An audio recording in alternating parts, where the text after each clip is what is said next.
ब्रह्मखण्डमण्डलाकारं व्याप्तं येन चराचरं तत्पदं दर्शितं येन तस्मै श्रीगुरवे नमः। तस्मै श्रीगुरवे नमः। जी सभी को प्रणाम। तो आज चेतन अचेतन सुपर चेतन वाङ्मय नंबर 22 और हम लोग आज का विषय लेने के लिए जा रहे हैं चेतना जगत के अदृश्य संदेश वाहक।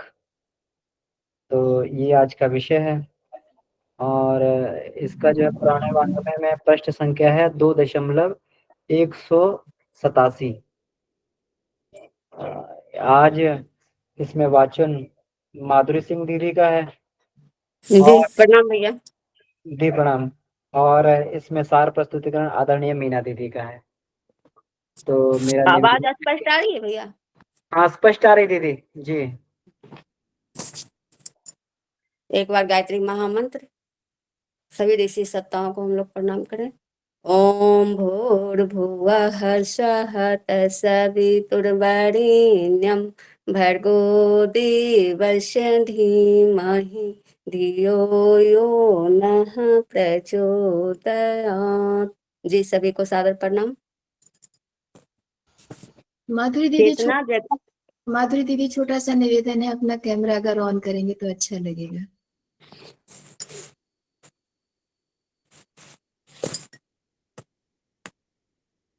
धन्यवाद दीदी। चेतना जगत के अदृश्य संदेश वाहक। मानव जीवन का सर्वाधिक समय सोने में लगता है।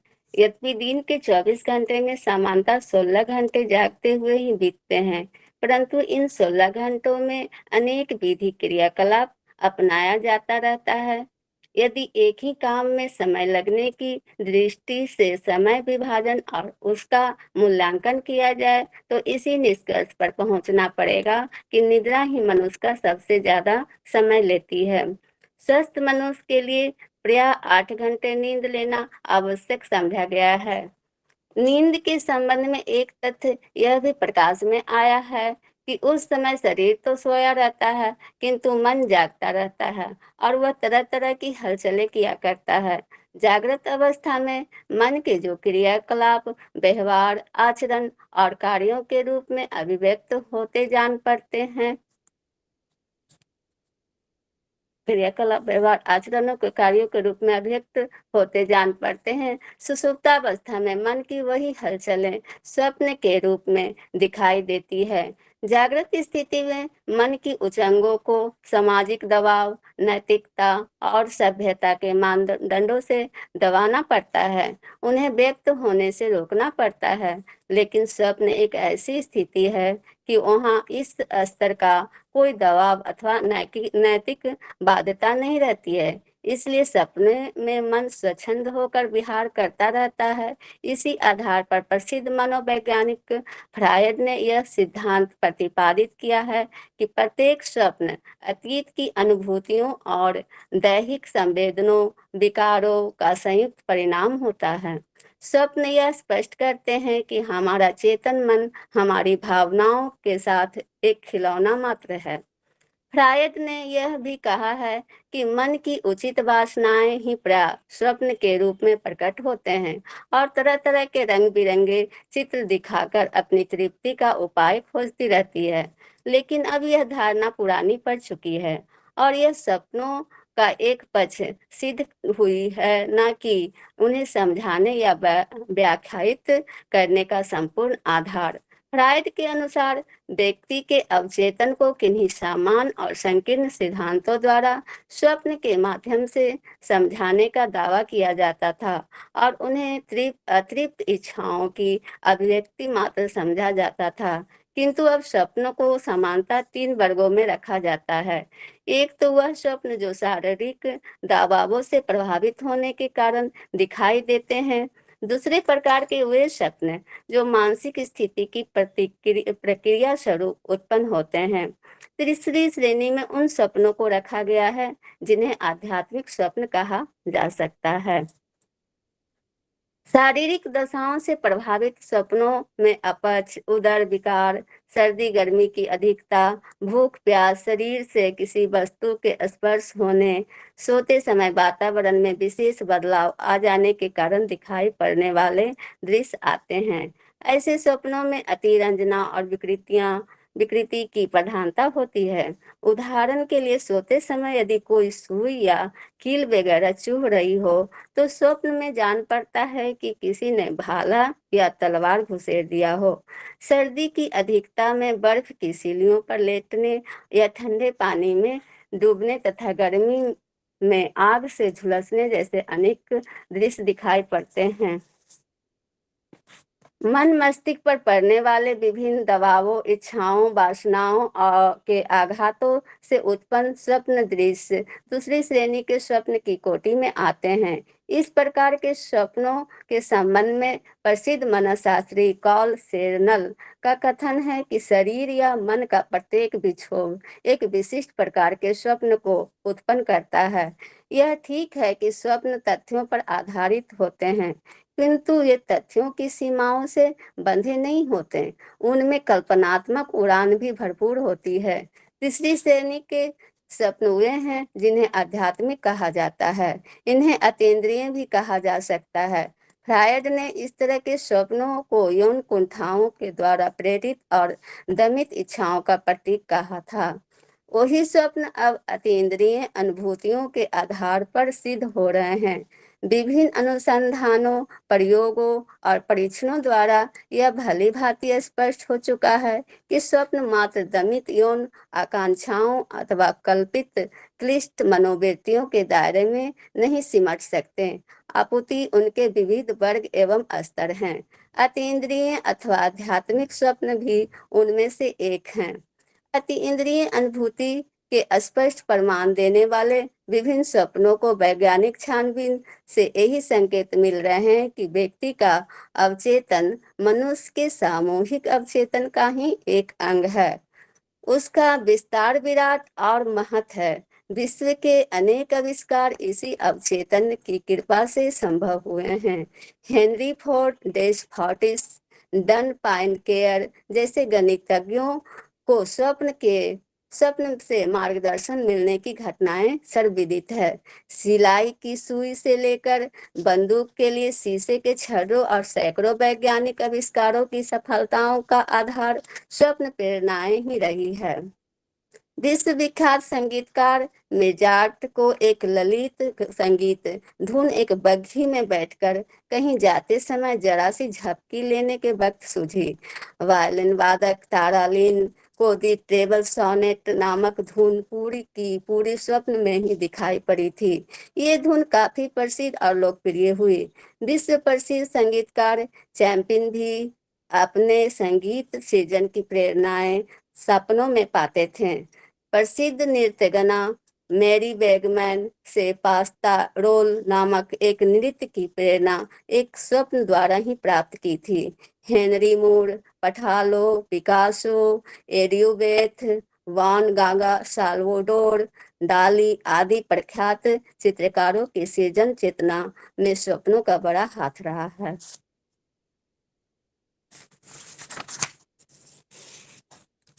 साहित्यकारों का तो कहना ही क्या। पुस्किन, गेटे, शेक्सपियर, टॉल्स्टॉय आदि सैकड़ों लेखकों ने स्वप्न में प्राप्त हुए संकेतों, प्रेरणाओं, निर्देशों और परामर्शों के आधार पर एक से एक अनूठी और ऐतिहासिक कृतियां सृजी। प्रख्यात यूनानी लेखक होमर, अंग्रेजी साहित्यकार कोलरिज, एडगर एलन पो आदि ने अर्धचेतन स्थिति में स्वप्न लोक में विचरण करते उन्हीं प्रेरणाओं के आधार पर अनेक रचनाओं का सृजन किया। इसी प्रकार अनेक गणितज्ञों ने गणित की जटिल समस्याओं को स्वप्न के माध्यम से अवचेतन की झलकियां के आधार पर सुलझाया। वैज्ञानिक ने इस आधार पर अनेक महत्वपूर्ण आविष्कार किए हैं। कवियों ने अमर काव्य की कृतियां रची। कथाकारों और नाट्यकारों ने सपनों के माध्यम से रचनाओं के प्लॉट प्राप्त किए हैं। इन सपनों का विश्लेषण अभी संभव नहीं हुआ है, पर यह तथ्य है कि अनेक व्यक्तियों के सपनों के माध्यम से वर्तमान में प्रस्तुत जटिल गुत्थियों का समाधान प्राप्त किया और उन्हें सुलझाया। अनेक वैज्ञानिक आविष्कारों के मूल में स्वप्नों की प्रेरणा होने तथा साहित्यिक कृतियों का आधार मिलने की सैकड़ों घटनाएं मिलती है। उनमें से कई तो विश्वविख्यात हैं। प्रश्न उठता है कि सपनों का कारण यदि मन की दमित और कुंठित इच्छाएं और वासनाएं ही हैं, तो महत्वपूर्ण और ऐतिहासिक सपनों के पीछे कौन सी दमित आकांक्षाएं काम करती रही थी, जिन्होंने सृजन और निर्माण की नई नई धाराओं को निस्तृत किया। इन सभी घटनाओं का विश्लेषण करने के बाद इसी निष्कर्ष पर पहुंचना पड़ता है कि स्वप्न में मानवीय मस्तिष्क का अधिक विस्तृत और सशक्त भाग, जिसे अवचेतन कहा जाता है, जागृत और क्रियाशील रहता है तथा व्यक्ति के मन की संरचना के अनुसार वह विश्वव्यापी गतिविधियों से गहराई के साथ संबद्ध हो सकता है। अति इंद्रिय सपनों का यह एक प्रकार है और सर्वसामान्य भी यदा कदा इस प्रकार की अनुभूतियां प्राप्त करता है। जब कोई बात सुलझाए नहीं सुलझ रही हो, मन बहुत बेचैन और व्यथित हो, तो न जाने कहाँ से कई बार ऐसे समाधान सूझ पड़ते हैं कि चमत्कृत रह जाना ही पड़ता है। इसे सृष्टा की अनुकंपा और करुणा ही कहा जाना चाहिए कि उसने अपने प्रिय संतान के लिए स्वयं उत्पन्न की गई समस्याओं के लिए भी समाधान के स्रोत प्रस्तुत किए हैं, और न सही समस्याएं अनेक महत्वपूर्ण प्रेरणाएं सृजन के संदेश इस विचित्र माध्यम से प्राप्त होते हैं। जी भैया, आज का वाचन पूर्ण हुआ। त्रुटि के लिए क्षमा चाहती हूँ।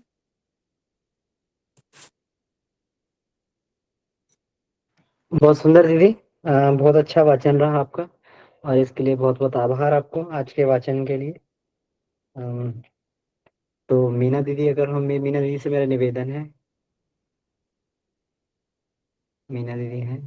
जी भैया, सभी को जी प्रणाम दी, प्रणाम जी। और दीदी को आभार।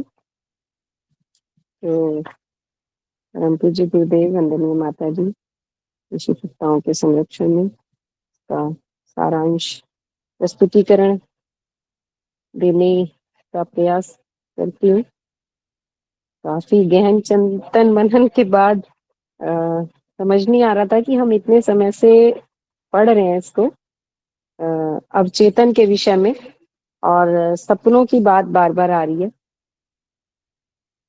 तो इसको, इस पक्ष को क्लियर करना जरूरी है कि अवचेतन क्या है। और इसमें गुरुदेव ने स्पष्ट रूप में कहा कि 24 घंटों में से हमारे जो 8 घंटे हैं वो हमने सोने के लिए निश्चित किए हैं। बेशक हम 16 घंटे काम करते हैं, लेकिन वो जो काम होते हैं वो बहुत तरह के होते हैं, और वो 8 घंटे जो हमारे शरीर को सुला देते हैं, और हमारे मन उस समय पर भी क्रियाशील रहता है। यानी सूक्ष्म शरीर जब हमारा काम कर रहा होता है, तो उस समय भी हमारे भीतर कुछ क्रियाएं चल रही होती हैं, और जागृत अवस्था की तरह उसमें भी हमारी जो उधेड़ बुन है, या हमारे मन में दबी छिपी हमारी इच्छाएं, आकांक्षाएं, किसी भी तरीके की वासनाएं, वो सब उस एक अलग दुनिया में भी हम विचरण करते रहते हैं।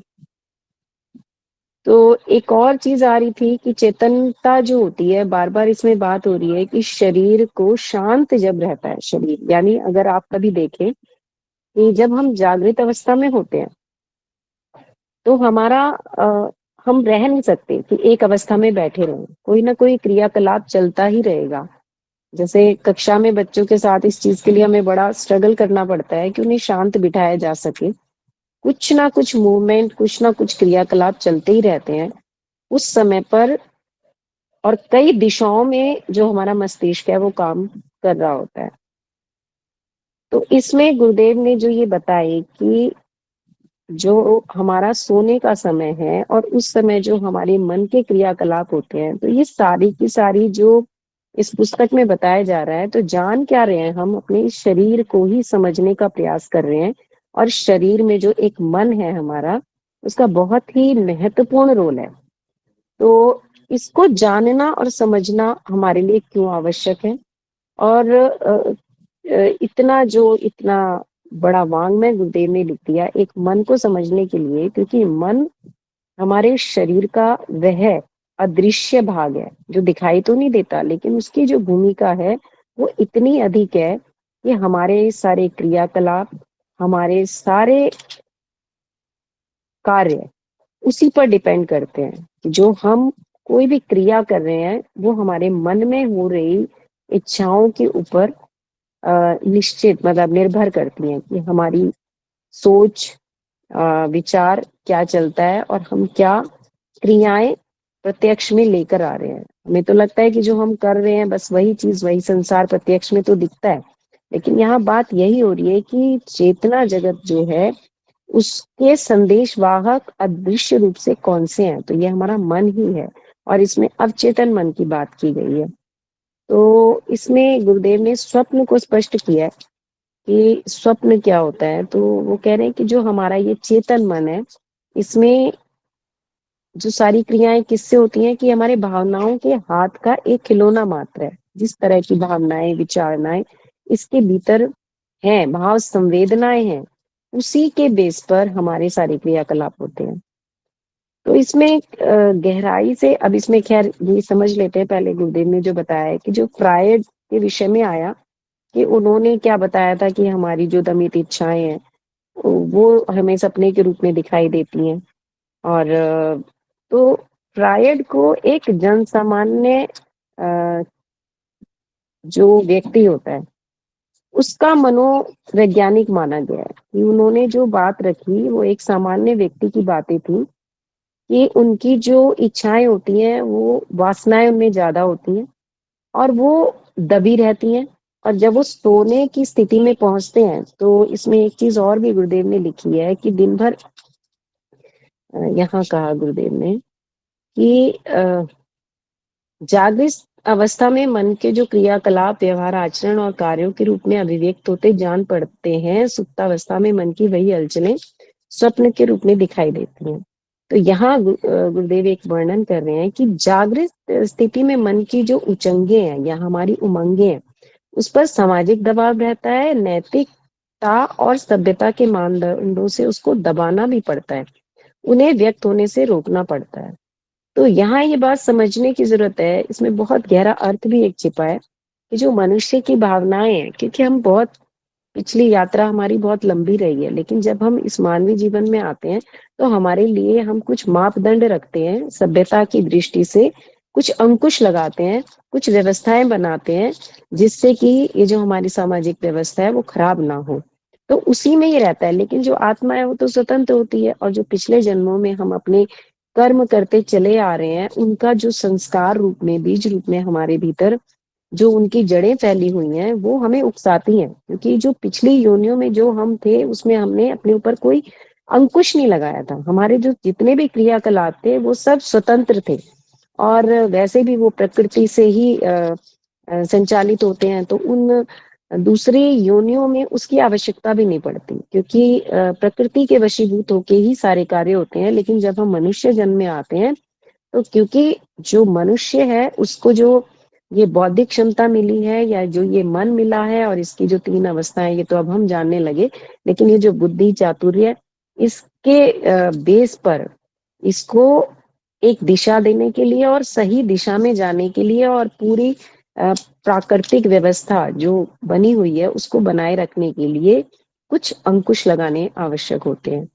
तो उसी के लिए तो वो कह रहे हैं कि यहाँ अब क्योंकि वो जो कुसंस्कार उसके अंदर होते हैं, जो विकृतियां होती हैं, जो विकार होते हैं जिन्हें वो बार बार दबाता है, तो वो उसको स्वप्न के रूप में, क्योंकि जब उसके शरीर के कार्य थम जाते हैं तो उसका मन क्योंकि वो दबाई है और वो कहते हैं सूक्ष्म रूप से होता है, तो वो एक धुएं के रूप में वो बाहर निकलता है। और हम तो स्थूल शरीर को देख पाते हैं लेकिन मन को देख नहीं पाते, लेकिन स्वप्न में हमें आभास होता है कि कोई एक ऐसी हमारे अंदर क्रियाशीलता है जो हमें दिख नहीं रही, लेकिन उसका प्रभाव हमारे अंतर मन में गहरे रहता है, और उसी का प्रभाव हमें सपनों के रूप में दिखाई देता है।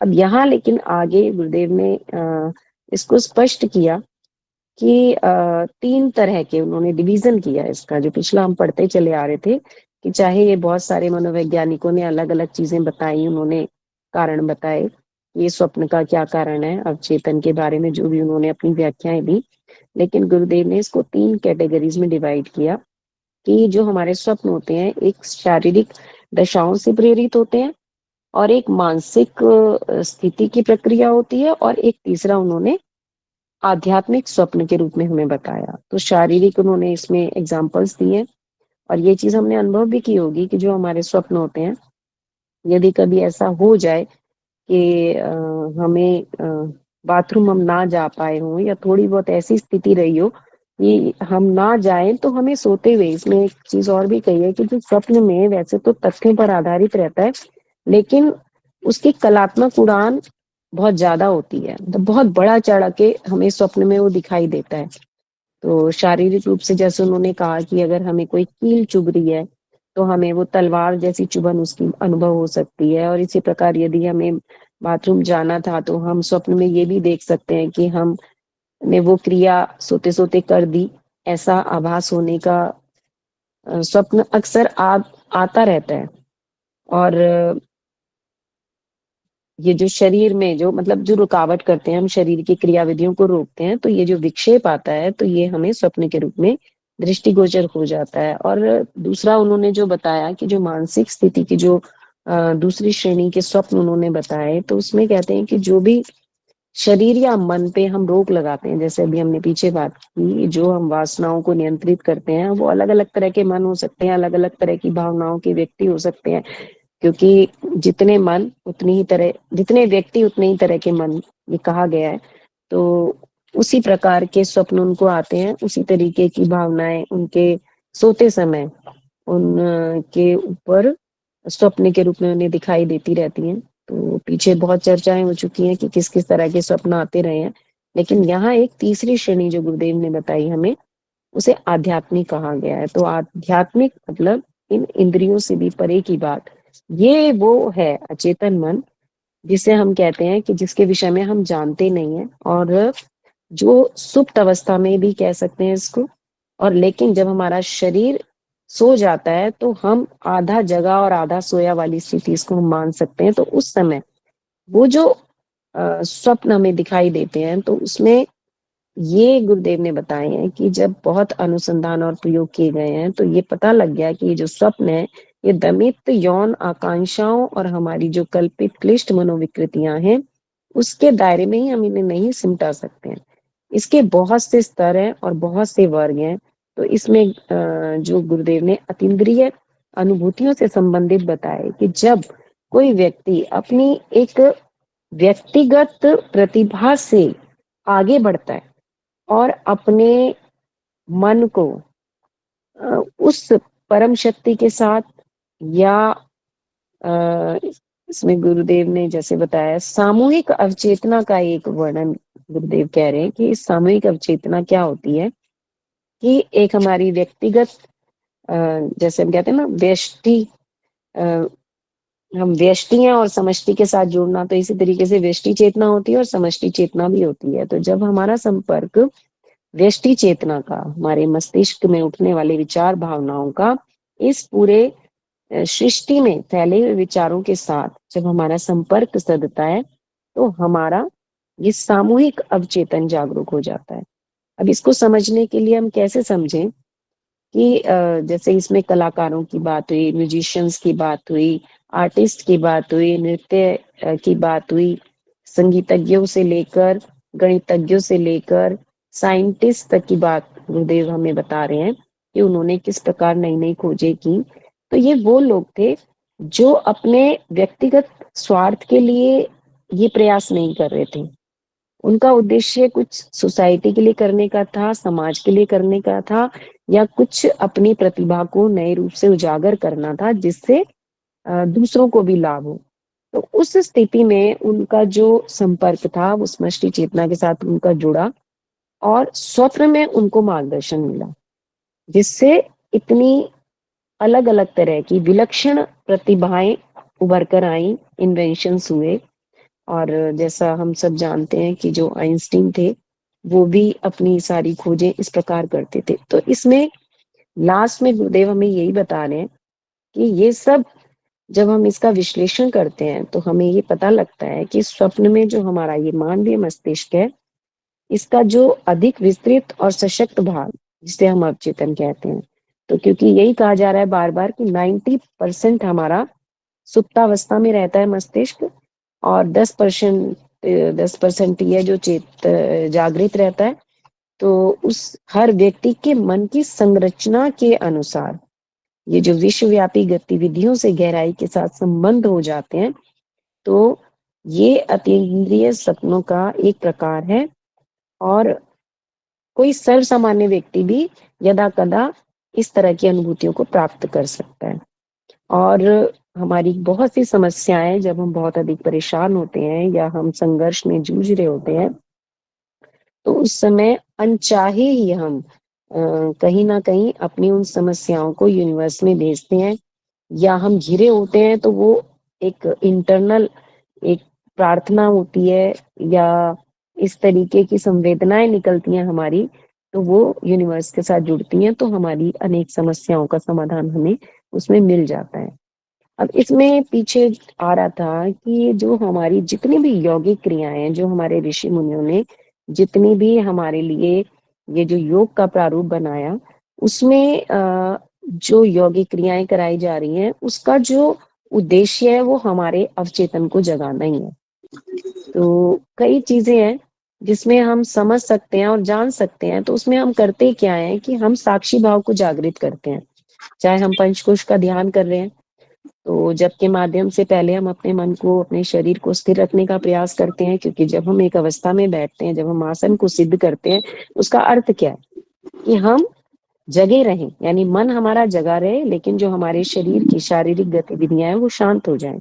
तो वो प्रारंभिक अवस्था होती है। और जब वो हमारा सधने लगता है धीरे धीरे, तो कितनी चीजों पर हम अच्छा, सबसे पहले तो एक बात आती है कि ये सब करने के लिए हम क्यों तैयार होते हैं, क्योंकि हम किसी एक शक्ति के प्रति हमारा एक आस्था, एक विश्वास, एक श्रद्धा का भाव जगता है, तब हम इस क्रिया को करने के लिए तैयार होते हैं। जबकि सामान्य व्यक्ति ऐसा नहीं करते, वो अपनी व्यक्तिगत उलझनों में और इस संसारिक क्रियाकलाप में जुटे रहते हैं, अपने सारे जो भी अपने एफर्ट्स होते हैं उसमें डालते हैं इस संसार की क्रियाकलापों में। तो यहाँ तो वो अचेतन में ही रहते हैं, अज्ञानता में रहते हैं, अंधकार में रहते हैं। ये उन लोगों की बात हो रही है जब वो जागरूक हो जाते हैं, जब वो समझ जाते हैं कि इस सृष्टि का संचालन कोई अदृश्य सत्ता है जो चला रही है, और या जो भी हम यूनिवर्स कहें, ईश्वर कहें, ब्रह्म कहें। तो जब हम उसको जान और समझ लेते हैं, और फिर हम उसको समझने के लिए जब अपने व्यक्तिगत एफर्ट करते हैं कि हमारा शरीर कैसे अलग है, मन कैसे है, उस मन को हम कैसे साधें, अपने क्रियाकलापों को जब हम एक निश्चित सीमाबद्ध करते हैं और एक निर्देशन देते हैं, तो यही वो हमें ये दे दिए, पैकेजेस बना के दे दिए हमारे ऋषि मुनियों ने, हमारे शास्त्रों ने, हमारे ग्रंथों ने, कि किस तरीके से हम अपने आप को अपने अवचेतन को जागृत कर सकते हैं, और अपनी जो प्रतिभाएं हैं, अपनी जो शक्तियां हैं, उनको जगाकर अपना जो ये मानवीय हमारी ये जो शरीर हमें प्राप्त हुआ है, उसे पूर्णता तक ले जा सकते हैं। पूर्णता यानी ये जो असीम संभावनाएं हैं कि नर से नारायण बनने तक की यात्रा को हम प्राप्त कर सकते हैं। तो वही है कि आसन को साधते हैं, फिर मन को साधते हैं, फिर ध्यान में प्रविष्ट होते हैं, और उस ध्यान के माध्यम से धीरे धीरे और गहराई में जाते हुए, तो ये जितना हमारा अवचेतन जगता चला जाता है, उसके जो न्यूरो ह्यूमरल सिक्रेशन है, ये पूरी की पूरी पंचकोश साधना वांग्मय 13 में गुरुदेव ने जो हमें बताया, पंचकोश के माध्यम से, चाहे वो कुंडलिनी जागरण भी हो, चक्रों का ध्यान हो, तो सब में हम उस अपनी चेतना को वहां लेके जाते हैं, अपनी जो चेतना की शिखर यात्रा भी जिसे हम कह रहे हैं कि मूलाधार से सहस्त्रार की ओर हम जा रहे हैं, तो सारे क्रियाकलाप इस दिशा में चल रहे हैं, जिसके लिए ये हम अमन भैया के आभारी हैं। ये जो हमारी स्वाध्याय चल रहा है, या जो भी ये साधना का क्रम चल रहा है, तो इससे हम जान सकते हैं कि इस ये अदृश्य संदेश वाहक, उन्हें पूरी तरीके से हम सक्रिय कर रहे हैं, धीरे धीरे इस पथ पर आगे बढ़ रहे हैं। तो इसके लिए मैं इतना ही कहूंगी, बाकी अमन भैया हमारा मार्गदर्शन करेंगे, बाकी सब आप लोग अपनी बात कहें तो मैं जो कह सकती थी। धन्यवाद, सभी को प्रणाम।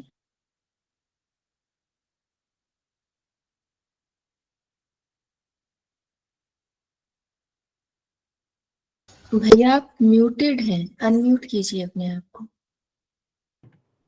जी जी जी जी, बहुत बहुत आभार दीदी आपका।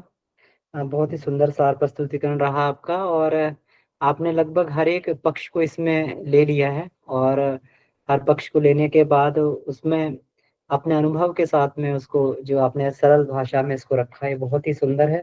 और बाकी हम सब लोग गुरुदेव की कृपा से ही दीदी, गुरुदेव का आभार है, गुरुदेव की प्रेरणा है, क्योंकि बिना गुरु प्रेरणा से हम लोग एक भी दिन आगे, एक भी क्षण आगे नहीं बढ़ सकते। दिन की बात तो बहुत अलग है। तो गुरु की प्रेरणा से हम सब लोग आगे बढ़ रहे हैं, और आगे भी बहुत हम लोग बढ़ते रहेंगे, और इसके स्तर को भी हम लोग अच्छा बनाते रहेंगे, ऐसी गुरु जी से प्रार्थना है। अच्छा, इसमें अ, हर्षा साहिजवानी जी का ये हैंड रेस है। हर्षा दीदी, आप कुछ कहना चाह रही थी क्या?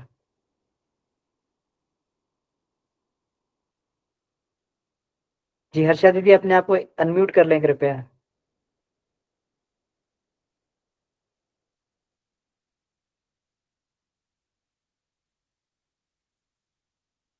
अच्छा, हमें लग रहा है कि हो सकता है कि भूलवश हैंड रेस किया हो गया हो। हाँ। अमन भैया, एक सुझाव था कि जिनका भी हैंड रेज होता है और वो अच्छा। लोग कुछ बातचीत करना चाहते हैं तो वो लोग अपना वीडियो जरूर ऑन करें। हाँ जी, ये हाँ एक जी। निवेदन है ग्रुप के सभी सदस्यों से, ताकि बिल्कुल बिल्कुल। हम लोग बातचीत जो है वो बिल्कुल लगे कि आमने सामने हम लोग बात कर रहे हैं। ऐसे क्या है कि सुनने में थोड़ा सा लगता है कि बहुत दूर से कुछ सुना जा रहा है, और प्रत्यक्ष रूप से बातचीत हो, आदान प्रदान हो विचारों का, तो ये ज्यादा बढ़िया भी। देखिए, आज हम लोग पहली बार गोयल बाबूजी को देख रहे हैं। प्रणाम बाबूजी, आपका हैंड रेज है। जी ये भैया प्रणाम। प्रणाम भैया। ये आमने सामने देखने से थोड़ी आत्मीयता और बढ़ती है, घनिष्ठता और बढ़ती जाती है। ऐसा लगता है हम परिवार के लोग आमने सामने बैठ के आपस में बातचीत कर रहे हैं। देखिए कितना सुंदर गुरुदेव ने ये हम लोग को जी, ये दिया है सुअवसर। बहुत बढ़िया। हाँ तो जी। एटलीस्ट जो लोग हैंड रेज करें वो वीडियो जरूर ऑन कर लें, ऐसा बस एक सुझाव है। जी ये भैया। भैया इसमें पहले पैराग्राफ में गुरुदेव ने एक जहाँ लिखा है कि स्वस्थ मनुष्य के लिए 8 घंटे की नींद होनी चाहिए। तो ये तो हम लोग जब से स्वाध्याय और इससे क्रम से जुटे हैं तो हम देखते हैं हम लोग नींद 5 या 6 घंटे, मैक्सिमम 6 घंटे, मतलब 5 घंटे ही ले पाते हैं। 10 बजे सोए, 3, सवा 3, साढ़े 3 बजे उठ जाते हैं। इसके पीछे क्या कोई दिक्कत आ सकती है क्या? जी भैया। तो देखिए, ये हमने भी इसको जो है जब पढ़ा था, तो हमने भी पढ़ के इसको जो है थोड़ा इसको मनन चिंतन किया इसको, कि गुरुदेव इसमें क्यों कहना चाहते, जब खुद ही 5 घंटे सोते थे गुरुदेव, और पूरा इतना 19 घंटे काम करते थे। तो फिर इसमें यही बताया कि गुरुदेव ने इसमें ये लिखा था ना कि जैसे इसमें युग दृष्टा के जीवन दर्शन में एक प्रसंग आया था। जब व्यक्ति का आहार संयमित हो जाता है, फल शाक इत्यादि सब लेने लगता है, तो उसकी नींद भी कम समय में ही पूरी हो जाती है। क्योंकि जो ये है, हम लोग जो खान पान हमारा जब रहता है बहुत भारी और ये सब रहता है, इसमें एक ऊर्जा का बहुत बड़ा अंश चला जाता है, और उस अंश की क्षति पूर्ति करने के लिए शरीर को उतनी नींद लेनी पड़ती है। तो जो लोग जितना गरिष्ठ भोजन करते हैं, जितना भारी भोजन करते हैं, या जितना जो लोग ये करते हैं फास्ट फूड, जंक फूड वगैरह, जो शरीर की ऊर्जा को क्षय करता है, तो उन लोगों को नींद भी अत्यधिक लेनी पड़ती है। 8 घंटे 10 घंटे लोग सोते हैं, 8 घंटे। रात में देर से सोते भी हैं, सुबह देर से उठते भी हैं। रात में 12-1 बजे सोए, सुबह 8-9 बजे तक उठ रहे हैं, है ना? तो ये रहता है। लेकिन योगी के लिए हमें लग रहा है 6 घंटे की नींद सफिशियंट है। 6 घंटे सो के बहुत अच्छा वो हो जाता है, और दिन में भी नींद नहीं आती कभी, है ना? तो उसमें जो है, जैसे कभी ऐसा भी रहता है, कभी कभी दिन में कभी झपकी वगैरह लेने का हो, तो अपना 10-15 मिनट की झपकी भी ले सकते हैं। अदरवाइज हमें लगा योगी के लिए जो है ये नींद ठीक है, कम से कम 6 घंटे में अपना काम चल जाता है, लेकिन 6 घंटे से कम जो है हमें प्रयास करना चाहिए। 6 घंटे की नींद तो हुई। जी मीना दीदी कुछ कहना चाह रही है। जी भैया, ये बात तो ये भी तो आ रही है ना, योग निद्रा के पीछे बात जो की है, तो योग निद्रा में तो 1 से 2 घंटे भी पर्याप्त बताए हैं गुरुदेव ने। तो ये तभी है जब ये चेतना की शिखर यात्रा शुरू हो जाती है, तो वो शरीर में जो भी चेंजेस आते हैं। तो ये तो सामान्य लोगों की बात हुई है। एक सामान्य व्यक्ति के लिए तो सोने का जो क्रम है वो 8 घंटे का ही रखा गया है कि अगर वो ना ले 8 घंटे की नींद तो वो अस्वस्थ अनुभव करेगा ही करेगा, और 10 भी ले ले, 12 भी ले ले। और ये हम लोगों के भी रहे हैं अनुभव पिछले। तो पहले सोते थे और शरीर में भी आलस्य बना रहता था। और जो भैया ने बताया कि जब भोजन नियंत्रित हो जाता है और जब एक लक्ष्य आपको पता चल जाता है, तो जब हम ध्यान और ये सब करते हैं तो इसमें भी देखते हैं कि धीरे धीरे क्योंकि सजग रहते हैं, शरीर उस समय रेस्ट मोड पर ही रहता है, मुझे ऐसा लगता है। क्योंकि जो 2-3 घंटे हम उन क्रियाकलाप में देते हैं वो हमारे रेस्ट मोड में ही तो रहते हैं, मन भी शांत रहता है और शरीर भी शांत। शायद कुछ सही बात होगी। दीदी बिल्कुल सही कहा आपने, क्योंकि हमने ये चीज महसूस किया कि 6 घंटे की नींद मतलब उसके बाद अगर हम सोना भी चाहें तो नींद नहीं आती बिल्कुल। जैसे वो लगता है कि बस उठ जाओ, फटाफट सारे काम हो जाते हैं, क्योंकि अब अभ्यास में आ गया। लेकिन यहाँ ऐसी बात लिखा, तो एक बार बाबूजी से ही हमने पूछा था, तो बाबूजी ने कहा नहीं, बहुत जल्दी मत उठो जो है, और अगर आदत डालोगे तो वो चीज और कम होती जाएगी, और धीरे धीरे फिर तुम 4 घंटे में उठने लगोगे। क्योंकि पहले हम 5 बजे उठते थे, फिर 4:30, फिर 4, फिर 3:30, अब देख रहे हैं हम 3 बजे ही उठ जाते हैं। तो ऐसा तो कुछ लगता नहीं है, लेकिन हमने कहा कहीं ऐसा ना हो कि ये आदत घातक आगे चल के हो जाए, इसलिए हमने पूछा। बाकी नींद तो फर्स्ट क्लास पूरी हो जाती है। भैया मुझे लगता है कि हमारा शरीर सबसे बड़ा इंडिकेटर है कि जब हम सोकर उठते हैं वो उसी समय बताता है कि आपकी नींद पूरी हुई या नहीं हुई। क्या उठने के बाद आपको और सोने की इच्छा है, या आप बहुत मन मार कर उठ रहे हैं, या आप अंदर से मतलब बिल्कुल नहीं उठने भैया, के लिए ये उठ तो रहे उस हैं। समय तो बिल्कुल नहीं मालूम चलता। उस समय तो ये होता है बिल्कुल सही है, क्योंकि अगर हम सोना भी चाहते हैं तो नींद नहीं आती है, तो नहीं आलस तो आती। आता ही नहीं है। लेकिन उसका असर हमको लगता है क्योंकि दिन में बहुत ज्यादा होता है। दिन में ये चीजें कभी कभी लगती है कि आलस आ रहा है, थकावट, तो ये होता है मौसम का फर्क होगा या जो भी हो। भैया कभी वो की नींद आलस, आती होगी खाने के बाद, जब हम हाँ लोग कभी, कुछ नमकीन या मतलब जो नमक वाली चीजें खाते हैं तो उसके 15-20 मिनट के बाद एक बार पूरा बॉडी जी का एनर्जी थोड़ा लेवल तो वो डाउन तो होता रहता है। ही। नहीं, उसके बाद दोपहर में जब हम स्वाध्याय करते हैं तब हमें एक बार बड़ी अच्छी नींद आती है, 15 से 20 मिनट की। तो वो नींद लेने के बाद फिर लगता है कि हाँ अब सही हो गया। जी जी ठीक जी। है।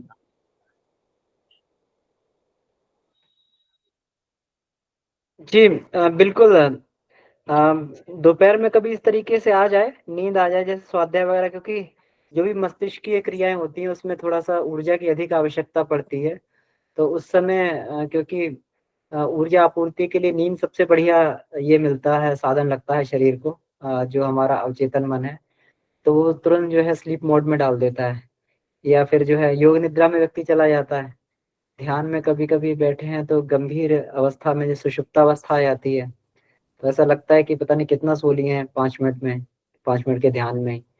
तो जी जी इस तरीके बिल्कुल से बिल्कुल। जी, इसलिए योगियों के लिए ये हमें लगता है सूत्र जो है जो करते हैं ध्यान। बाकी भैया ने बिल्कुल सही बताया, अपना शरीर इंडिकेटर होता है इसके लिए, है ना। अपने शरीर के हिसाब से देखा जाए कि कब कैसे क्या शरीर की डिमांड है। जी अमन भैया एक बात रखनी थी। अभी जैसे मीना दीदी ने बताया कि पिछले कई कक्षाओं से हम लोग स्वप्न के ऊपर बात कर रहे हैं और लगातार ये बातें अभी चल रही हैं। अ, एक सबसे मूल जो बात है इन सभी स्वप्नों के पीछे अचेतन मन, और अचेतन मन को भी ना अगर देखे तो मन, तो मतलब लगभग आधा वाङ्मय, इसका 3 खंड है तो दूसरा खंड लगभग समाप्ति की ओर है। और हम लोगों ने बहुत सारे टॉपिक्स इसमें टच किए पूरे वांग सभी विषयों में। मुझे ये मन की जो चाल है ये अभी तक समझ में नहीं आएगी। मतलब ये इसकी डिमांड्स और इसका अनियंत्रित रहना, या एक क्षण के लिए भी इसका शांत ना होना, जैसे स्वप्न में भी, ये निद्रा में भी ये सो नहीं रहा है। इसकी कुछ कुछ न कुछ क्रियाएं हैं जो चल रही हैं स्वप्नावस्था में, फिर हमें वो सब क्रियाएं वो नींद में भी ये हमारा पीछा नहीं छोड़ रहा। मेरा कहने का मतलब ये है। तो ये स्टेबल कैसे हो, मतलब ये बिल्कुल जैसे कहा जाए कि अगर मन शांत है, या जिसको आप लोग अल्फा स्टेट कहते हैं, मुझे अभी नहीं पता है कि अल्फा स्टेट की फीलिंग कैसी होती है, कि जैसे अल्फा स्टेट में अगर इंसान का मन रहता है तो क्या उनका मन भी लगातार विचार प्रकट करता है, या उनके चित्त में भी ये वृत्तियां हमेशा उठती रहती हैं इच्छाओं की या विचारों की?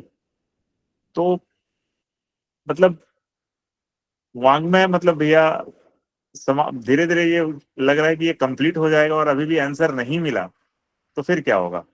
तो इसकी इसकी इतनी सारी जो प्रकृति है मन की, इतने तरह के, और नियंत्रित कैसे हो, जैसे हम लोग चाहें कि हमारे हिसाब से चले ये जो जो उचित है वो वैसे चले। तो इसके लिए हम लोग क्या कुछ कर रहे हैं, या और क्या कुछ करने की जरूरत है? जो हमारा अभी प्रेजेंट में जो हम लोग स्वाध्याय आदि और विभिन्न क्रिया योग के माध्यम से किस प्रकार से, तो क्या सब कुछ ऐसे कंट्रोल हो जाएगा, या फिर जैसे आप लोग बता पाएंगे, अनुभवी ज्यादा हैं, तो ये जानना था भैया।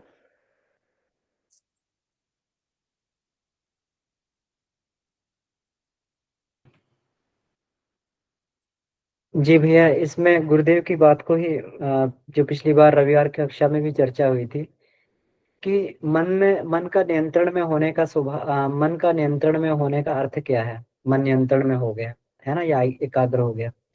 तो एकाग्रता को गुरुदेव ने विचार शून्यता नहीं बोला है।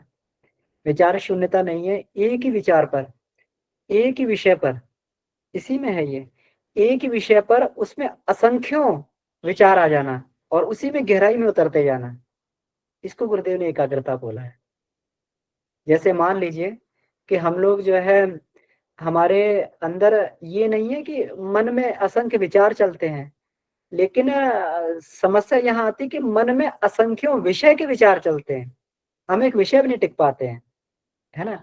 विचार करना मन की एक बहुत बड़ी, जिसको बोलना क्षमता बोलना चाहिए इसको, क्योंकि हम लोग एक विषय पे विचार कर रहे हैं। अगर एक विषय पे एक ही विचार होगा तो शायद जो है ये विचार पूरी तरीके से सही नहीं हो सकता। उसी को हम अपने हिसाब से काटते हैं, उसका प्रतिपक्षी विचार फिर उसमें प्रस्तुत करते हैं, फिर उसका जो अलग अलग तरीके सोच के देते हैं, ये चीज ऐसे भी हो सकती है, ऐसे भी हो सकती है, ऐसे भी हो सकती है ना।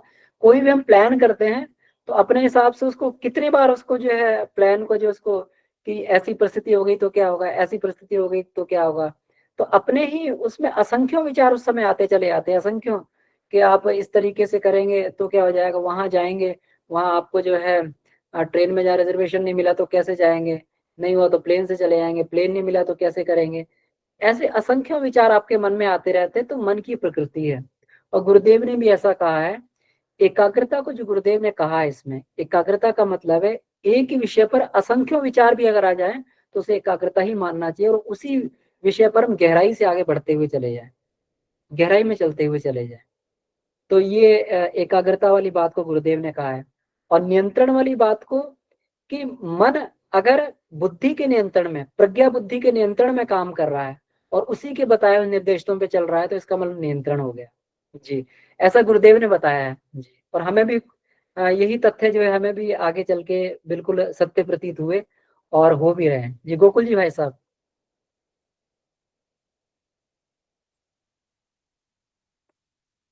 जी भैया प्रणाम सभी को। भैया मन के साथ बात यह है कि मन है कहाँ। हम मन को जैसे हाथ पैर आंख नाक की तरह मन को भी एक इंद्रिय के रूप में कल्पना करते हैं कि मन नियंत्रण में नहीं आएगा। वो है ही नहीं तो नियंत्रण में कैसे आएगा? प्रश्न अपने आप से करिए कि मन है कहाँ। कहीं हो तो उसको नियंत्रण में ले लेना। तो भैया वो चीज अगर नहीं है तो फिर ये जो अवचेतन, चेतन और सुपर यही चेतन, यही देखिए, ये 3 खंड भी नहीं है उसके।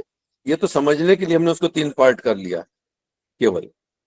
मन, जैसे सिनेमा देखने आप जाते हैं तो एक पर्दा है वहां पर, लेकिन जब तक रोशनी और साउंड, जब तक रोशनी चल रही होती है, साउंड भी तो पर्दे से नहीं होता है, वो तो साइड से कहीं से होता है।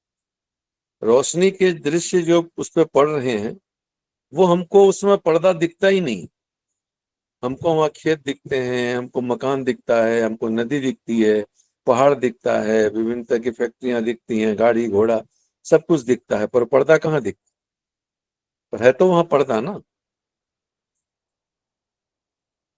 है तो वहां पर्दा, जी पर देखते हैं हम पर्दे के अलावा सब कुछ। ठीक है ना? वैसे ही मन एक ऐसा पटल है जिस पर कि ये सारे के सारे विचार प्रत्यक्ष होते हुए दिखते हैं। इसीलिए ये योग वासिष्ठ में या अन्य जगहों पर यह कहा गया कि संसार है ही नहीं। ठीक है ना? तो ये मन को समझने के लिए वास्तव में बहुत कठिन काम है मन को समझना, लेकिन मन को समझने के लिए जो तभी समझा जा सकता है कि जब मन की जगह अपनी चिंतन को, अपनी चेतना को आत्मा की ओर लेकर, विज्ञानमय कोश में जब आदमी अपने चिंतन को प्रविष्ट करे तो मन से परे हो जाएगा। मन को नियंत्रण, मन कुछ है ही नहीं है तो नियंत्रण में कैसे रहेगा? पर्दा तो तभी देखेगा जब सारे दृश्य बंद हो जाए, और दृश्य बंद हो नहीं रहे। तो भैया ये तो चेन है ना, मतलब सीरीज ऑफ इवेंट या सीरीज ऑफ थॉट है। ये चेन है, और यही बात, इसीलिए यहीं पे अध्यात्म भौतिक जगत से थोड़ा अलग हो जाता है। हम इसको, चूंकि हम एक भौतिक हैं और भौतिक जगत में जी रहे होते हैं, भौतिक ही हमारे क्रियाकलाप होते हैं, हम भी इसको भौतिक तरीके से नियंत्रण में लाने की बात सोचते हैं। भौतिक क्रियाएं मदद करती हैं केवल भर, ये समझने के लिए कि ये कुछ नहीं। मनोमय कोश में गुरुदेव ने उपाय तो दे दिए, जप, ध्यान, त्रटक और तन्मात्रा, पर तन्मात्रा साधना में समझ क्या रहे हैं? उसमें तो गुरुदेव ने इतना उदाहरण दिए, लेकिन बात तो ये समझ रहे हैं ना कि ये स्वाद है ही नहीं, ये रूप है ही नहीं। भैया एक एक मिनट, तो फिर यहाँ पर ये जो डिमांड है ये कौन करता है? अगर मन नहीं करता है, ये इंद्रियों से जो डिमांड है तन्मात्रा साधना में, जो रूप रस गंध शब्द स्पर्श हमें चाहिए, तो उससे सुख किसको प्राप्त हो रहा है? ये सुख शरीर को प्राप्त हो रहा है। बट शरीर में कोई ऐसा ऑर्गन है जो इससे तृप्त होता है?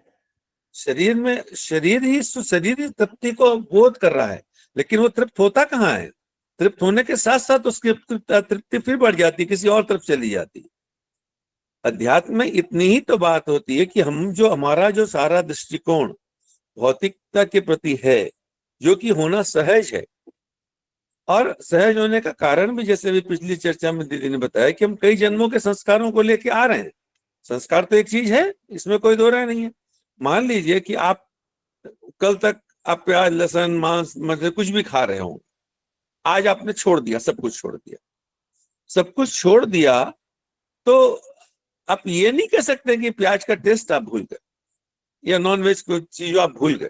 आपने छोड़ दिया, स्वेच्छा से छोड़ दिया, पर वो दिमाग से नहीं गया, क्योंकि इस शरीर में छोड़ा है। हो सकता है 2-4 जन्म के अगर बिना उसके चले गए तो वो क्या होता हमको पता। जैसे अगर शुरू से ही ना खाया तो कैसा होता पता ही नहीं चलेगा हम। आज जो व्यक्ति हमारे जैसे पूरे वेजिटेरियन घर में जन्म लिए, तो उन्हें तो पता ही नहीं है कि नॉनवेज चीज क्या होती, क्योंकि वो इस शरीर की यात्रा का हिस्सा है। तो ये क्रमिक यात्रा है, और इसको इस रूप से समझ करके मन को नियंत्रण तो किया ही नहीं, मन को तो केवल एकाग्र किया जा सकता। जो अभी अमन भैया बात कर रहे थे जिस बात पर, कि वो एकाग्रता की बात है, बहुत सारे जगह से हट करके एक जगह पर रख दिया। हम 1000 वैरायटी में दिमाग चल रहा था, उसकी जगह 1 या 2 या 3 या 5 जगहों पर चीजों को रख दिया, इतने तक में कंसंट्रेट हो गया। बेसिकली गोल ओरिएंटेड लाइफ है, भटकना नहीं है। हाँ, क्योंकि मस्तिष्क के ही तो ये 3 भाग हैं, conscious mind, unconscious mind, subconscious mind. जो प्रैक्टिस में ज्यादा हो गया फिर ये वो भी तो हमने अपने समझने के लिए बनाया है, कोई वाटर टाइट कंपार्टमेंट थोड़ा है। वही वो मतलब जो हमारी लगातार आदत हो गई उसे हम कई बार अनजाने में करते चले जा रहे हैं। करते चले जाए। तो मतलब मन, लॉजिक और इलॉजिक की हम बात करते हैं, जो पढ़ने में अच्छा नहीं सारा लगता। विचार संस्थान है, जी सारा विचार संस्थान है, विचार काम कर रहे हैं। जी मन वो पटल है जिस पर विचार काम कर रहे हैं। भैया समझने के चित्त लिए क्या है, चित्त का क्या रोल है? ये अलग अलग परिभाषाएं। जैसे मन बुद्धि चित्त अहंकार अंतःकरण जी, चतुष्टय कहते हैं, तो इसमें ये चारों जो है, बुद्धि तो ठीक है विवेचना कर ये रही है। ये ये जो ऋषियों ने या विद्वानों ने, पंडितों ने जो बातें अलग अलग बताई, वो केवल एक चीज को समझने के अलग अलग तरीके करे। जैसे मन को चेतन, अचेतन, सुपर चेतन, कहीं कॉन्शस, सम कॉन्शस, सुपर कॉन्शस, अलग अलग नाम दिए अपने अपने तरीके से समझाने के लिए। वैसे ही एक डायमेंशन ये था कि मन को 4 भाग किए गए, मन, बुद्धि, चित्त और अहंकार, ये 4 हिस्से किए गए अंतःकरण के। उसको अंतःकरण चातुष्ट कहा जाता है। कि अंतःकरण कैसा होता? अंतःकरण भी तो कोई चीज नहीं है, हर्ट तो अंतःकरण नहीं है ना। अंतःकरण हर्ट नहीं है, ये बात तो समझ में आती है हर किसी को कि हर्ट कुछ और है, हर्ट तो फिजिकल है, ठीक है। लेकिन अंतःकरण को क्या कहेंगे? तो उसको भी समझाने के लिए 4 भाग कर दिया कि पहला चरण मन का है। कोई भी विचार विचार पटल पे आते हैं, मन में आते हैं। सबसे पहले हम लोग कहते हैं मन में आए, यानी एक विचार रूप में एक बात आई, मन में बात आई, तो बुद्धि उसके ऊपर क्रियाशील हो जाती है कि हमें ये काम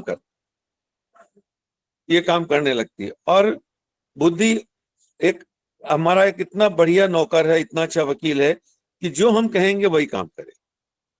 उस या मोड में, हम कहेंगे या मन कहेगा? हाँ, हम और मन एक ही है। यहाँ हम, जहां हम कह रहे हैं तो अपने मन की कोई हम कह रहे हैं, ठीक है ना।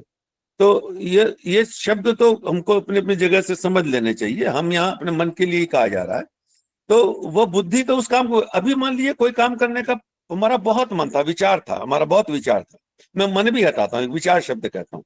मेरा एक विचार था कि अभी ये काम मुझे करना चाहिए, तो बुद्धि उसके लिए खूब ताने माने जुड़ने लग गई। एकाएक किसी भी घटना से मेरा विचार बदला कि मुझे ये काम अभी नहीं करना, तो बुद्धि उसको वहीं स्टॉप कर देगी, कंटिन्यू नहीं करेगी कि भाई हम तो शुरू बढ़ गए तो क्या करेंगे, वो वहीं रोक देगी। फिर उस समय जो विचार है उसके हिसाब से काम करना शुरू करेगी। अब जब मन के या विचारों के को प्रैक्टिकल में लाने के लिए बुद्धि जब अपना प्रयोग करना शुरू करती है, बुद्धि मतलब कैसे करें, हाउ टू डू, ये बात बुद्धि करने लगती है। फिर करता तो शरीर ही है उस सारे काम को, और शरीर जब बार बार काम करता है तो वो हमारे चित्त में आने लगती है, यानी हमारे स्वभाव में आने लग जाती है। तब वहां से चित्त की स्थिति पैदा हुई कि यहां हम कह सकते हैं कि ये चित्त है। और जब चित्त में भी बहुत लंबे समय तक उस काम पे करते चले गए तो हम उसको अपना मानने लगते हैं। एक चोर के मन में एक विचार आया चोरी का विचार आया, तो चोरी कैसे करें इसकी तिगड़म बनने लग गई। अब उसने चोरी करना शुरू कर दिया और कुछ समय बाद उसने मान लिया कि मैं चोर हूं। यही मेरा अहंकार। अहंकार मतलब यहां घमंड नहीं, मैं अपने आप को क्या मानता हूं, वही बात उसके ऊपर में पूरी आ जाती है। जो गायत्री साधना का उद्देश्य, जिसमें कल परसों शायद, मैं कल तो नहीं था, परसों शायद अमन भैया उसके पहले दिन बात कर रहे थे कि वो हमारे अहंकार के ऊपर में साधना प्रभाव करती है। जब तक हम इस साधना से नहीं जुड़े थे, आज हमको लगता है कि हम साधक हैं। किस स्तर के साधक है उसको छोड़ दीजिए, लेकिन आपको ये तो लगता है ना कि दुनिया से अलग हम कुछ है, हम तो दुनिया की लीक से हट करके कुछ है। भैया बहुत सारी चीजें मतलब इस साधना के होने से उसको अनावश्यक या आवश्यक मैं नहीं बोलूंगा, बहुत सारे ऐसे एक्टिविटीज थी या इंटरेस्ट, एरिया ऑफ इंटरेस्ट था, जहां से 90% चीजों से खुद ब खुद डिटैचमेंट हो गया। मतलब वो लगता है इतना बेकार हाँ, काम। क्योंकि हमने अपने प्रति मान्यता बदल ली। जब हम वो काम कर रहे थे तो वो उस दिन भी वो काम हमें बहुत अच्छा लग रहा था, और जरूरी भी लग रहा। समाज जी। में रहते हैं, करना ही पड़ता है, सोसाइटी है, सब कुछ है, हमारा शौक है, सब कुछ है। उस दिन भी वो जरूरी है। मैं कहना बुद्धि तो वहीं स्टॉप कर दी। जिस दिन उसके विचार बदले, बुद्धि ने अपने काम को रोक दिया वहां। तो ये इस प्रकार समझने के लिए कुछ शब्दावलियों की संरचना की गई, ताकि हम आपको समझने में सुविधा हो जाए। पर जब समझ लेंगे तो शब्दावलियों की फिर कोई जरूरत नहीं रह जाए। जी भैया, बहुत कुछ क्लियर किया भैया आपने। धन्यवाद भैया। धन्यवाद।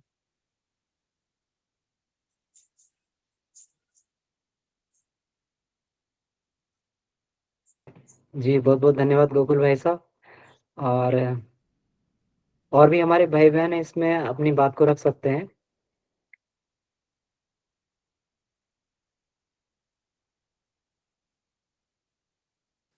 अमन भैया, अभी जी भाई साहब। अभी गोकुल भैया ने कहे कि अहंकार मीन्स घमंड नहीं, तो थोड़ा सा इस पर प्रकाश थोड़ा सा भैया डालेंगे। जैसे हम लोग जी अहंकार को घमंड घमंड ही मान लेते हैं कि बहुत अहंकारी व्यक्ति है, घमंडी व्यक्ति है। यहाँ थोड़ा सा प्रकाश से चाहेंगे, थोड़ा सा जी डालेंगे। जी जी भाई साहब, जी निवेदन है गोकुल जी भाई साहब से। जी भैया, ये जैसे एक शब्द के कई अर्थ होते हैं ना, तो जहां पर ये बात आई कि अहंकार का एक अर्थ ये भी होता है कि घमंड भी होता है, प्राउड वो भी होता है अपनी जगह पर आध्यात्मिक अर्थों में यहाँ पर अहंकार का अर्थ अपने प्रति अहम का आकार। अगर शब्द देखें तो अहम प्लस आकार अहंकार। तो मेरा आकार क्या है, मेरे प्रति मेरी मान्यता क्या है। अब वो मान्यता सात्विक, राजसिक, तामसिक तीनों तरह की हो सकती है। जैसे मान लीजिए कि आप संगीतकार हैं, आप बहुत अच्छा गीत गाते हैं, तो आपने ये सोचा कि मेरी आपके प्रति मान्यता क्या है कि मैं एक संगीतकार हूं, मैं गीत गाता हूं, बहुत अच्छा गाता हूं। अब इसमें जब ये अगर सात्विक हो जाएगी तो एक अलग ढंग से चलेगा, और जैसे जैसे तामसिक मतलब शारीरिक रूप से ज्यादा होती जाएगी चेतनात्मक की जगह, तो उसी बात का तो घमंड होगा कि मैं अच्छा गाता हूं। अगर गाता ही नहीं हो तो घमंड किसका करूंगा। जब जब वो चेतनात्मक रूप में हो तो उसको ईश्वर की कृपा मानता है। ईश्वर की कृपा से अच्छा गिया लगा लेता हूँ, ये भी ईश्वर की दया है, मेरे पूर्वजों की कृपा है। वो इस ढंग से बात कहता है, कहता तो है कि मैं संगायक हूँ। और एक व्यक्ति उसी में मैं गा रहा हूँ, उसका जब मैं बढ़ने लगता है, ये मैं अपने शरीर भाव बढ़ने लगता है, तो वो अहंकार वहां पर घमंड के रूप में विकसित हो जाता। मान लीजिए किसी के पास बहुत पैसा वाला है, तो वो उसको ईश्वर की कृपा भी कहेगा कि ईश्वर की कृपा है, ठीक है, उसने लक्ष्मी दिया है धन तो लोगों का उपकार कर दे, तो सहजता रहेगी। और वही अगर शरीर भाव पे आ जाएगा तो बात हो, तब वो घमंड में बदल जाएगा।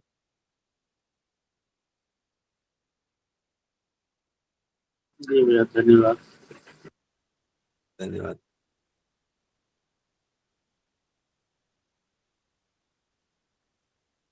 समय भी हो जी गया। हाँ, तो समय हो गया है। तो बहुत बहुत आभार, बहुत अच्छी चर्चा रही गोकुल जी भाई साहब को। और राजेश भैया को प्रश्न पूछने के लिए, क्योंकि दोनों का ही बड़ा महत्व रहता है। राजेश भैया के प्रश्न बहुत अच्छे रहते हैं और गोकुल जी भाई साहब के उत्तर अ, बिल्कुल अपने आप में बिल्कुल अद्भुत उत्तर रहते हैं, बहुत ही बढ़िया उत्तर रहते हैं। तो इसी में चर्चा बढ़िया बनती है। मेरा निवेदन बाकी भी हमारे जितने भी ग्रुप समूह में, जो इसमें समूह में जुड़े हुए हैं लोग, स्वाध्याय समूह में, कुछ ना कुछ अपनी बात को जरूर रखें, है ना। गुरुदेव का यही ये था, मन था कि सब लोग अपने विचार से, अपने इससे जो है चिंतन से स्वाध्याय को समझें, इसको स्वाध्याय करें, इसको समझें, जो लेख लिखा हुआ उसको समझें और फिर उसको व्यक्त करें। जरूरी नहीं है कि हम लोग जो ये कहें कि बहुत अच्छा व्यक्त करना है। ये जो भी हमको, भले इसमें एक लाइन अच्छी लग रही है उसी को पढ़ के सुनाते हैं, हो सकता है कि दूसरे व्यक्ति ने उस लाइन पे इतना फोकस ना किया हो, लेकिन हम जो उसको पढ़ के सुनाते हैं कि दूसरे व्यक्ति उस पर गौर करें, तो ये बहुत महत्वपूर्ण हो सकता है। अन्यथा भैया सरप्राइज टेस्ट तो है ही है। सरप्राइज टेस्ट दीदी कह रही हैं कि नहीं तो फिर नाम बोलकर जो है सरप्राइज टेस्ट जो है जैसे होता है कि आप बोलिए, है ना। हमें बहुत समय हो गया तो हम जो है धीरे धीरे कि हमें स्वाध्याय की कक्षा की गुणवत्ता को भी बढ़ाना है और अपने इन्वॉल्वमेंट को बढ़ाना है ना। शिथिल ना रहे हम लोग जो है कि 2 साल स्वाध्याय में बिल्कुल जो है वह शिथिलता ही बनी रहे, ऐसा नहीं होना चाहिए। हम लोग क्रमिक प्रगति करते हैं, थोड़ी थोड़ी करके क्रमिक प्रगति जरूर करें। तो इसी सभी से प्रार्थना है, आइए इसी के साथ में हम लोग एक कितने सुझाव लोग। और था कि जी क्या भैया। ये संभव है कि इस रविवार को जो हमारी कक्षा है स्वाध्याय वाली, उसमें हम साधनात्मक प्रगति और अनुभवों के विषय में चर्चा करें जो काफी समय से पेंडिंग है। जी जी जी भैया, हम लोग कर सकते हैं। तो एक बार ये शेड्यूल देख लेंगे एक बार। हाँ हमें लग रहा है कि शेड्यूल पूरा होने वाला है अभी शायद ये। हाँ, तो ये पूरा होने के बाद अगला जो शेड्यूल शुरू हो तो उसमें एक दिन रख तो लिया जाए उसमें बिल्कुल। भैया, उसमें अभी प्लान हम लोग ये कर रहे हैं कि सप्ताह में एक कक्षा जो है उसको ब्लैंक रखा करेंगे। उसको जो है हाँ एक दिन की कक्षा को जिसमें केवल अनुभव की चर्चा और पिछले जो स्वाध्याय उनकी आवृत्ति कर लिया करेंगे एक बार, ठीक ठीक है। पुनरावृत्ति हो जाएगी। और साथ में उसको ये रखेंगे प्रश्नोत्तर के लिए और अनुभव चर्चा के लिए रखा करेंगे बस केवल उसको। और कुछ और भी लेना है विषय तो उसमें तो एक कक्षा को खाली रखेंगे इसके लिए, क्योंकि अभी फिर ये शेड्यूल रहता है तो शेड्यूल के अकॉर्डिंगली फिर ये चलना पड़ता है, क्योंकि डेट सबकी लगी हुई है साथ साथ में। तो ये जी शेड्यूल जी जी 28 मई को पूरा हो रहा है ना। तो ठीक 28 है। मई को हमारा जो है अ, बुधवार पड़ रहा है। तो बुधवार है, इसके बाद में हम लोग जो है बृहस्पतिवार को योग दृष्टा का जीवन दर्शन करके और शुक्रवार को हम लोग जो है इसमें ये चर्चा रख सकते हैं। जी भैया। जी भैया जी भैया ठीक ठीक है। ठीक ठीक ठीक है। तो सभी को बहुत बहुत आभार और सभी का बहुत बहुत धन्यवाद स्वाध्याय में जुड़ने के लिए। परम पूज्य गुरुदेव, वंदनीय माता जी, सत्ताओं की कृपा इसी प्रकार हम पर बनी रहे और हम ज्ञान का ये अर्जन करते रहें। ऐसे ही हमारे आत्मज्ञान हमारा बढ़ता रहे, ऐसी भावना के साथ में आइए शांति पाठ करते हैं। ओ शांति शांति शांति। जी समाप्त। सभी को प्रणाम, धन्यवाद। प्रणाम भैया, सभी को प्रणाम। सभी को प्रणाम। सभी को सबको प्रणाम।